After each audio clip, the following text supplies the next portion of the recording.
তুমি খুঁজে না পাও চিন্তা করো না, আল্লাহ পাক তোমাকে ফেরত দেবে। এই ভুলে যেও না, আল্লাহ দ্বীনের জন্য আমরা বেরিয়েছি। কি গো, হ্যাঁ, আল্লাহ আমাদেরকে ফেরত দেবে। কি পাত্র তোমার? সাহাবী হুজুর বলেছিলেন, ভাই সেনাপতি, এমন একটা পাত্র যে পাত্রটা আমার ওযু করার দরকার হলে ওই পাত্রটাতে আমি ওযু করি।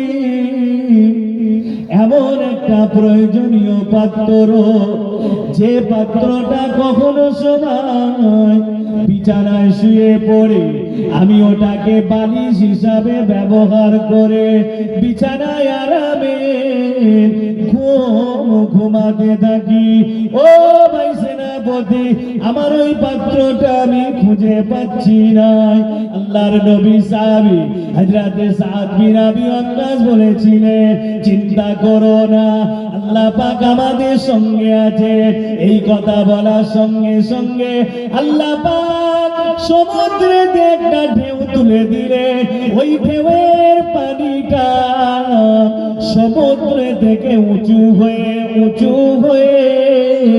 ওই পানিটা আস্তে আস্তে উঁচু জায়গাতে তুলে দিলেন।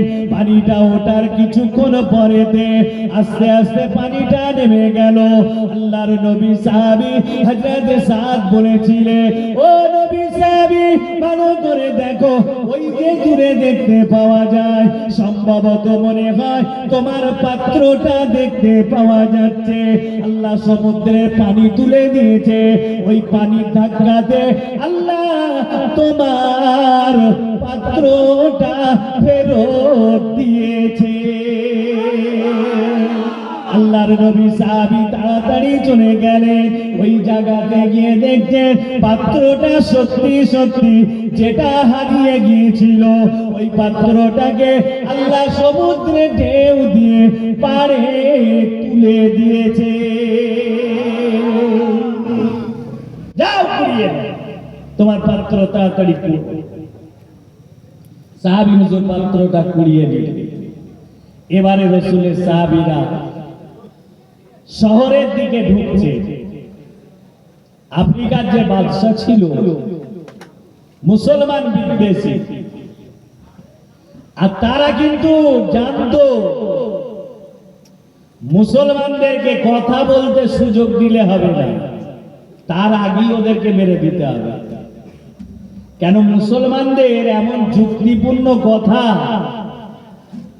মুসলমানদের এমন মধু মাখানো কথা, ওদেরকে যদি বক্তব্য রাখতে দেওয়া হয়, কাতারে কাতারে মানুষ ইসলামের ছায়াতলে চলে যাবে।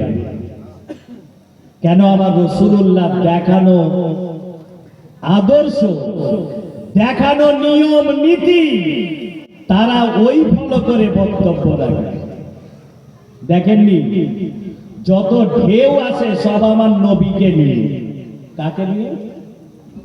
যে যেমন ভাইরাল হতে যায় নবীকে নিয়ে হতে যায়।